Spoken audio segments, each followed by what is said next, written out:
I'll say 3, 2, 1. And 3, 2, 1. Welcome everybody to Read to You 365, where we read to you books about you.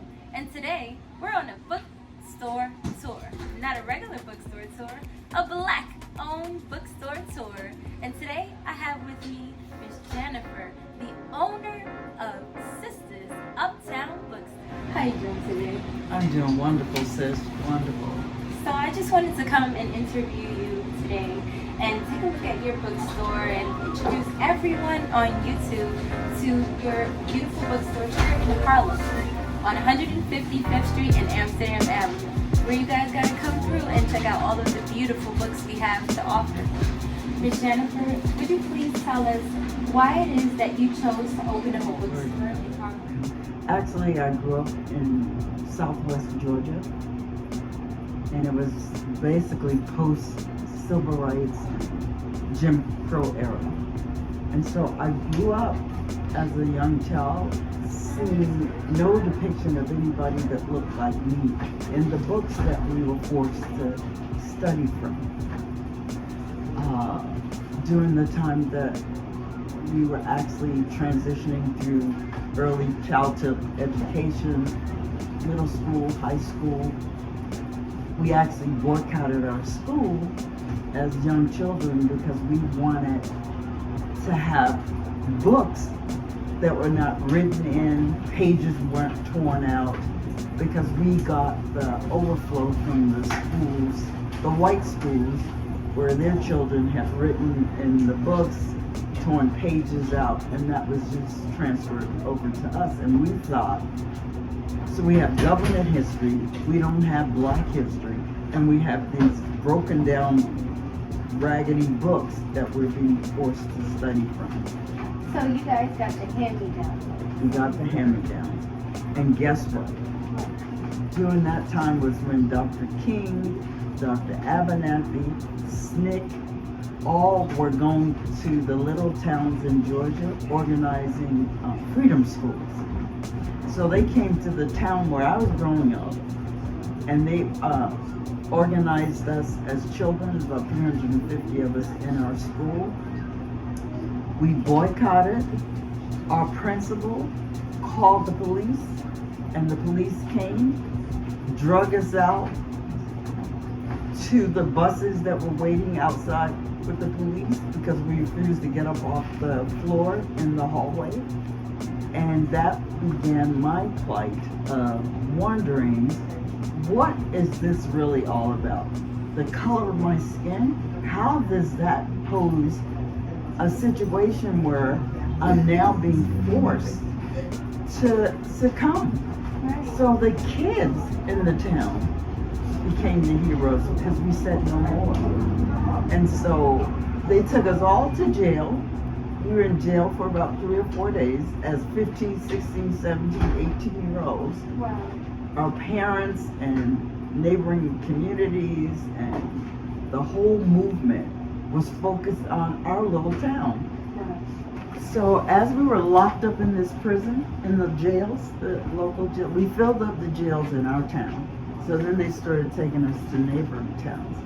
And so with SNCC, I don't know if you know that organization, Student Nonviolent Committee, young college graduates or college students who had organized and engaged with the movement that Dr. King and us had started.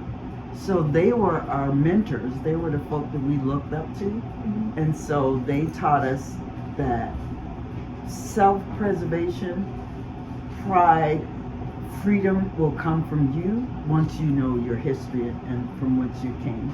So we just, as young Black children in Southwest Georgia, became elated and just burst with freedom songs, and the water was turned on us while we were in jail. Wow. And yes, we experienced all of that over. You don't hear that in the history books.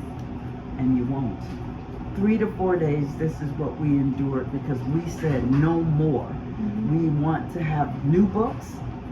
We want to have a different campus because our campus was just all sand. So we wanted some flourishing plants and trees and grass so that we could feel a sense of pride too from where we went to school. Because atmosphere is a very It's important key. thing in education. Yes, it's key.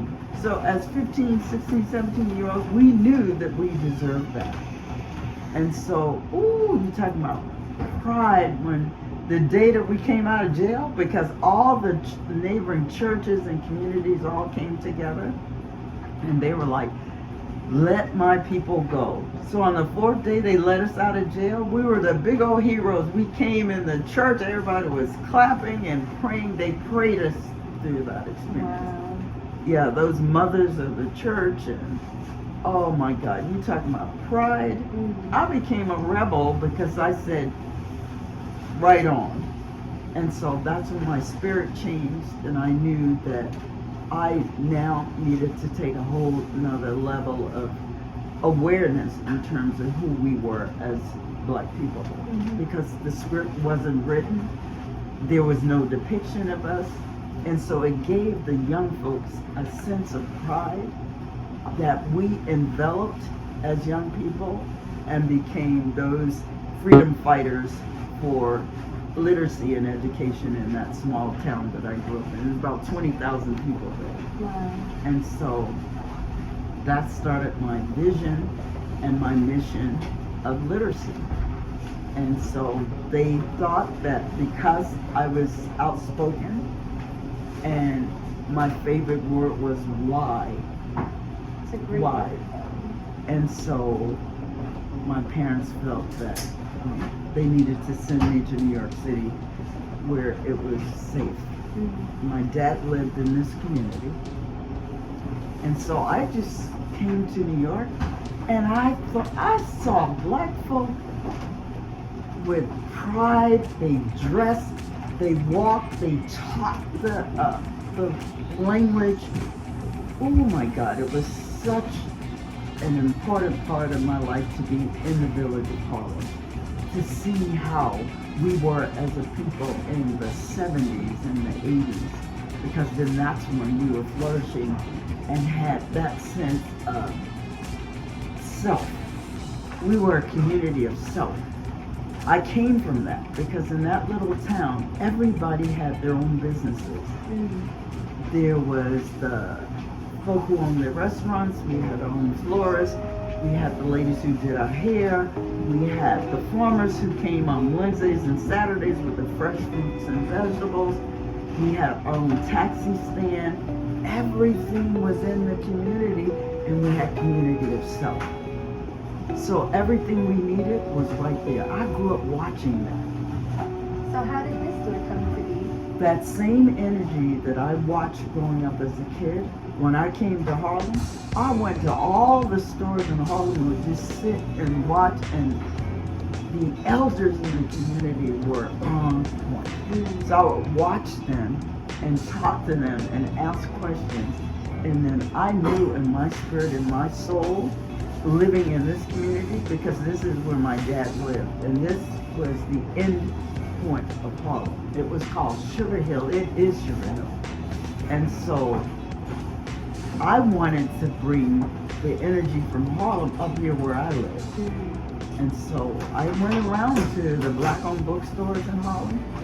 There was the Liberation Bookstore on Lenox Avenue and the 130s. Miss Una owned it, and I went and set it up, and Miss Una had that bookstore for over 40 years. I said, Miss Una, so could you tell me how to get this done? I want to do the same thing uptown.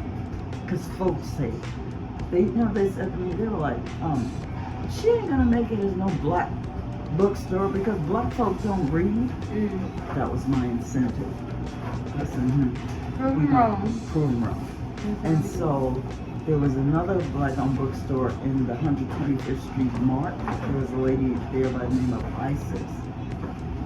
All those stores have closed. But I went and talked to her. Miss Una, the elder, I was in my 20s. I invited Miss Una and the owner of Isis Bookstore. I had a couch just like this. I said, could we have a collaborative meeting uptown in my bookstore? They came. All right.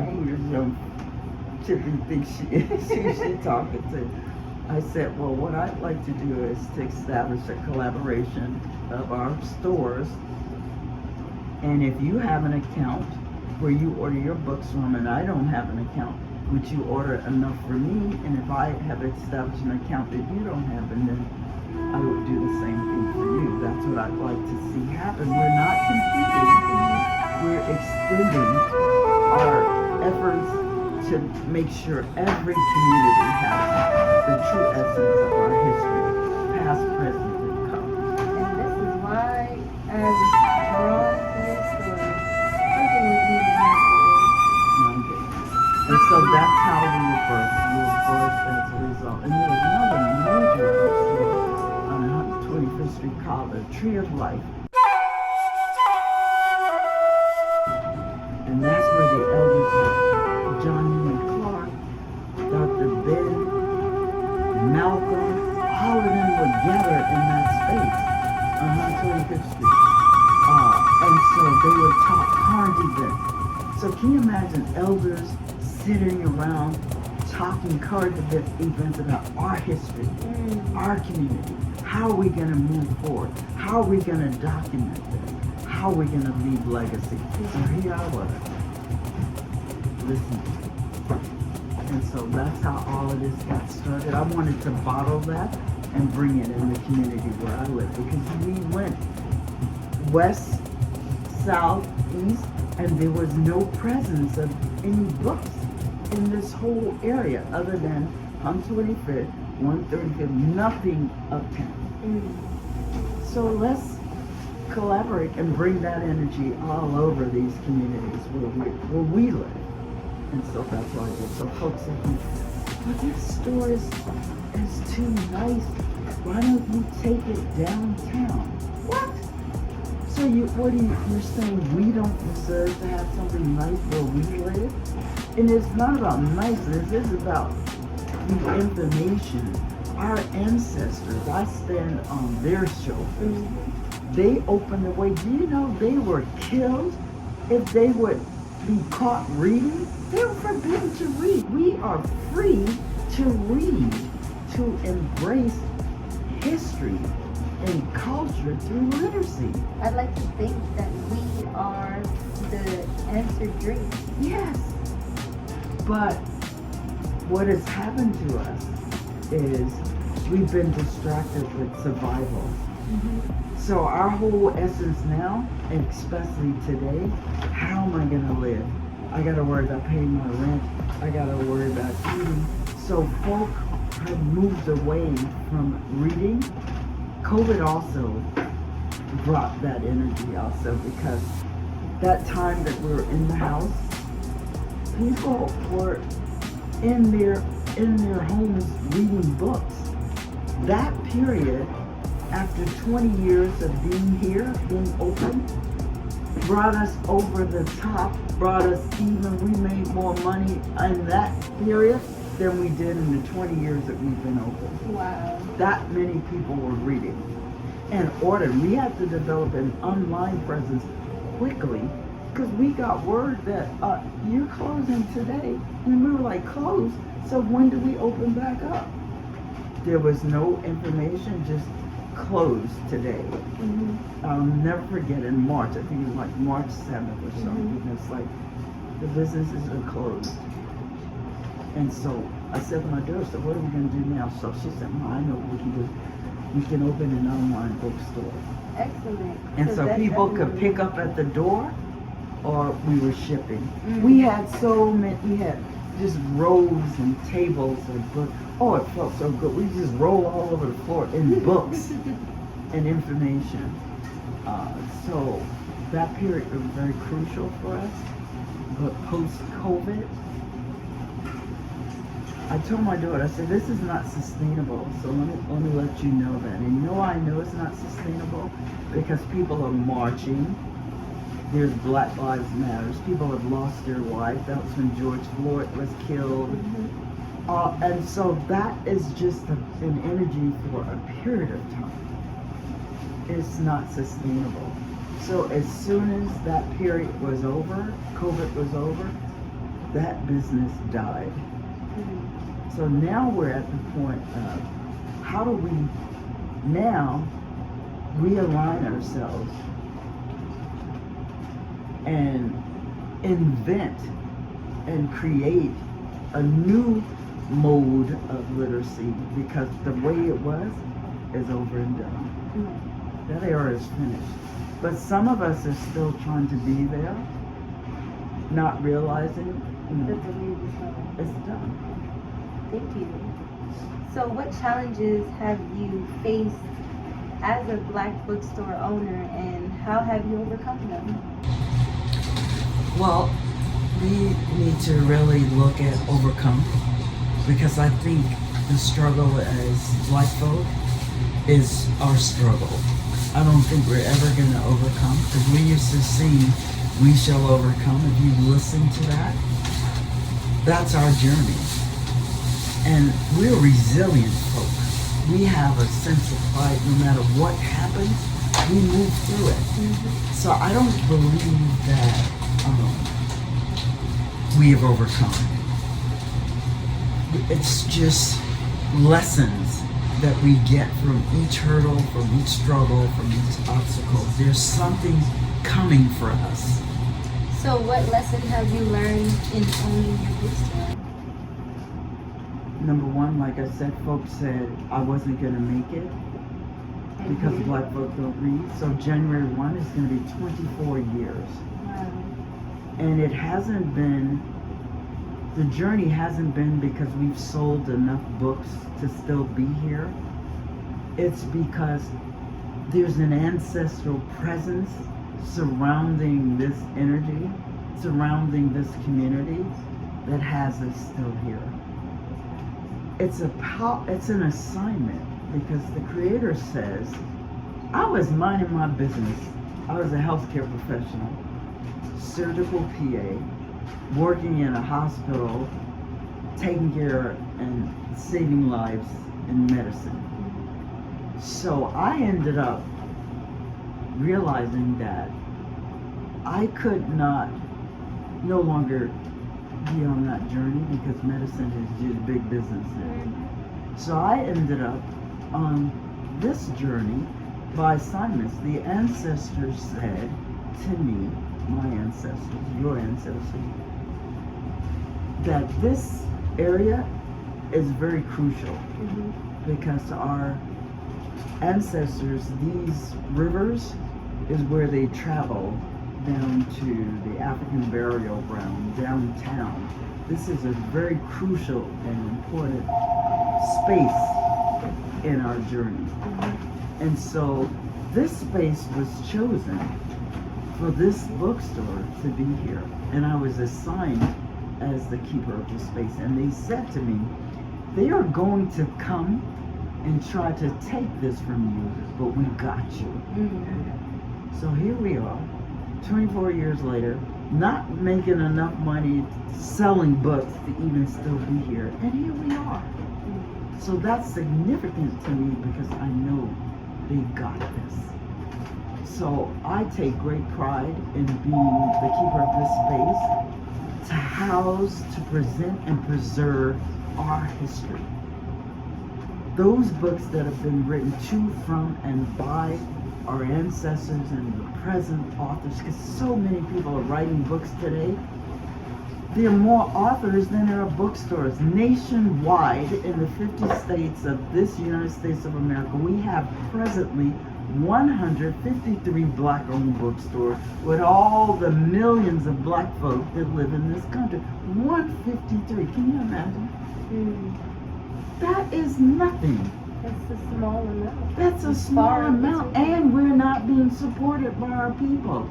Our bookstores are closing because we're being outsourced with the rents, and we're not being supported by our people. We're not reading enough. We got to get back to basics. We're going to be okay with our rent being paid, the food, all that's going to come, but you got to know your history so that you can preserve it and free yourself. You know what I mean? Free mind.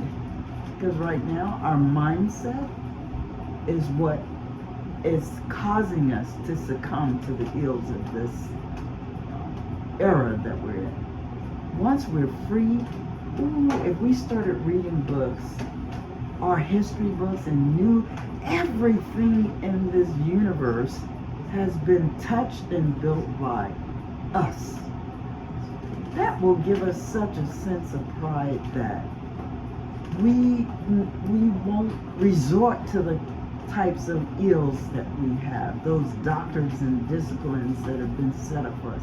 It is going to free us. So reading is imperative. And we can't keep waiting on folk to have institutions. This is an institution. 24 years is an institution. This is not just a bookstore. So we keep waiting for other folk to do it for us. They're not going to do it, sis. We have to do it ourselves. We are the ones. We're the ones. Excellent. Thank you so much for that. How do you promote literacy and the love of reading, especially among younger generations? You know what I've found?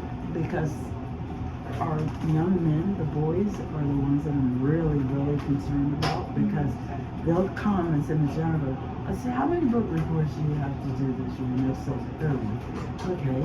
So in June, when school is going to end, I say to them, so how many book reports did you do? 9 or 10? Why? I don't like reading. So I find that our kids now have succumbed to the digital age. And so how do we bring them back to basics? You gotta meet them where they are. Take the chore away from reading, which now they see it as a chore because they do this 5-6 hours a day. So they're not interested in books. You know what some kids have told me? I don't know nothing about slavery. I'm not a slave, and I know nothing about it. It has nothing to do with me. That's how detached they are from history. So we send them to school. You think they're going to teach them? That's our responsibility. That's why this starts at home. And now parents are younger, so they don't get it. So we have to have institutions like this. We have to have our own freedom schools again that are going to meet on Saturdays or whatever day of the week we choose it, so we can teach our own. We can teach our own history. It's up to us. It's not up to the Board of Ed in New York City or these other towns. They're not going to do it. We have to teach. We have to first get it and then teach it. Excellent, excellent. So can you highlight some of the most popular, impactful books available in your store? Yeah, there's a surge right now because books are now being depicted in movies. You know, they have these 100 to 200 banned books. Yeah. And it's all of our books. They're taking our books, trying to write us off as if we don't exist. And so now we're going to end banned books. We're going to keep reading them. As long as they're in print, or even if they take them out of print, we find a way to reprint them, and then we start an institution for banned books where we're going to focus. Because why are you banning them? What kind of information is in there you don't want us to? What don't you want us to Yeah, know? so we got to make sure those banned books we're reading. 90% of the books read on Read to Use 365 are banned books. See? So you see, that's our assignment right now. It is imperative that we keep those books alive. And they started with children's books. Yes, The children's books are the ones being banned first. because they depict us. When I was growing up, I didn't see us on any covers or any books. Very rarely. So now you can see us. They don't want that. Except Tar Beach. Oh yeah, Tar Beach was around because that's over 40 years. Yeah. So there were, and then what's the other one? Camille Yarborough has a book called Cornrows. Cornrows is 40 years old. How they talked about our hair. So it is very imperative that we keep those banned books alive. Thank God for you that you're seeing that there's a need for it. And so that's what I see needs to happen, that we need to teach our own. We need to first get it ourselves as adults and then teach it and keep our history alive. Keep it alive, absolutely. How do you balance the commercial aspects of running a bookstore with the commitment of cultural enrichment? I know that you do a lot of things for the community, and you have on your website it's talking about how you serve your community. Can you talk about that a little bit? Well, see, folk need to know that there's a safe place where they can come and exchange information and ideas. The library is good, but you can't talk in the library. Right. You gotta be quiet. This is the space that was created where we can, see how we're talking? We can converse and feel free. It's people gather here. You should hear the conversation sometimes. We just need a space where we can talk. Because once you talk and you can hear yourself talk, oh, that idea came. So people start to think. Ideals are nurtured and come forth that we may not have talked about, or it may have not manifested. So people can hear themselves talk in spaces where we're comfortable enough, where we can talk about us. You can't talk in church. You can't talk in the library. So we need safe spaces where we can come and people can feel free enough to talk about current events. What's going on in your life? How are you doing in school? What needs to happen in your community? What would you like to see more of? What kind of programs? What do you need help in? So that's what happens here. People come and they can talk freely about what's going on in the community. They can use the space. You need to have a meeting, you can use this space. Right now though, I've had to add components of a growth plan where we can figure out how we can keep this space abreast. And so to use the space, some not-for-profits can't afford to pay to use it. I had to add a cost, a minimal cost, so that we can pay the bills. Still, when we don't sell a book, we sell something.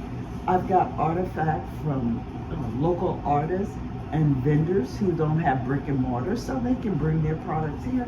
They can have a show where they can feature whatever it is they do. So it's not just a bookstore, it's a cultural center where everybody can come bring their products. What is it you do? What you need to have done? You need to have a meeting, you can have a meeting. You need to have a show to showcase your product, you can have it here. You need to bring your health products here to sell them. So it's just an array of services that we offer for our community where people can come and do the things that they can't do ordinarily. Excellent. That is especially necessary since the cost of living has gone up in New York City, and things, even groceries, are more difficult to purchase. So providing a service such as an open space to sell and build and grow your business is an excellent service that you're providing. I thank you for that. Thank you. Another question I have written down here would be, what's a good one? I was skipping through because I'm getting lots of answers that I had already here. And how can people outside of Harlem support and engage with your bookstore and your mission? You know, the irony of it is we're getting folk coming from all over this universe. People are coming from Australia, from Europe, and they said they heard about Sisters Uptown Bookstore where they live. They come from Canada. They come from Texas. Folk come from every place, and they know about this space. They look up Black-owned bookstore. They said, "You're the only one that came up." So not only does this space service Harlem, people come from Brooklyn, they come from New Jersey, all over. So the word is out there, and so we just service this universe. Absolutely. It's just not one place that the word is spreading that there's something there. They said there's an energy that meets you at the door. They don't know it's the ancestor. So it's universal what we do. It's universal. Everybody is welcome. Excellent. Is there a particular message you would like to share with our viewers about the importance of literacy and create literature and the people from our diaspora? What I think is key, and I've observed what's happening in literacy today, is we have so many authors that are releasing information that's inside of them. They're writing books. I believe all of us have books. Like your organization is about our stories. Because you think about, I grew up in Georgia in the South, and on Fridays, my grandparents used to come, and all the people in the community, we'd be sitting on the porch, and they'd be telling stories. Some were funny, some were scary, but they were our stories. We didn't know the magnitude of what they were doing, because they would say, stop lying, because some would be lies, some would be funny, some would be made up, but our stories are key. And so what I see the challenges today, since there are more authors than there are bookstores, is there has to be a collaborative effort with authors, because I've learned some things that they don't know. They have written the book, but the marketing piece, because everybody's calling saying, can I get my book in your store? Right. We don't have enough shelf space for everybody's book. But what are we going to do to ensure that everybody's book gets out in the community? So authors and bookstores and our Black publishers have to come together, and we got to figure this thing out. Because everybody's in their own little space. The authors over here, the publishers over there, the books, and we're all trying to figure out how to stay alive. But I see that if we all come together and start talking more about, okay, as an author, what challenges do you have? As a bookstore owner, what are you finding that needs to happen more collaborative with the publishers? We have 5 Black-owned publishing companies in the United States of America. Entire? 5. Wow, I didn't know that. Nobody knows. So we need to find a way to have those 5 Black publishing companies come forefront, so that the authors will know you don't have to self-publish no book. You got 5 Black publishing companies that big. The oldest one is over 40 years old. Chicago Review Press, African World Books. We just had Wade Hudson and his wife Cheryl Hudson. They're the babies in the publishing company. They've been for 35 years. So all of us need to now come together as one forum to figure this thing out. That's what I see. And then the authors are going to be supported. Publishers are going to be publishing more books, because there's so many authors writing. Bookstores are going to figure out a way how all the authors are going to be in bookstores, and we're going to figure this thing out collectively. That's what I see needs to happen, because we're all doing it, but we're on different pages. We're doing it individually. We got to come together. A collective effort to bind our books in the minds of all of our people and spread the word. You said it. It is done. It is done. It's going to happen. You just said it. Yeah. So once you put it out in the universe, words are spells, and we create our environment with what we say, and we create who we are with what we allow to come forth out of us. And so what comes out of us is stories of who we are and who we want to be. And so our job is to be able to live that dream, and pass the energy on towards the future through our little ones. yes. Excellent. Thank you so much. I really appreciate What a blessing. you Oh, I appreciate sharing your you. time with me and sharing your knowledge and wisdom. Because I believe that there are no coincidences. All things That are our in ans- divine order. Yes, it's in divine order. The Creator is putting us all together. Those ancestors that said, you stand on our shoulders, we got you all. So they're putting us all together. And it's done. Thank you. Thank you so much. Can I give you some? Oh, yes. Thank God you. bless. This is a great interview. I'm gonna take some pictures of the store of that. And, I mean, is it okay if I take a picture of My you? altar, You yeah, know, that's where we get our day started. That energy just exudes out of here into the universe. And that's actually a tribute to Dr. Joyce Duncan, who is a founder of the African Folk Heritage Circle, who are national Black storytellers.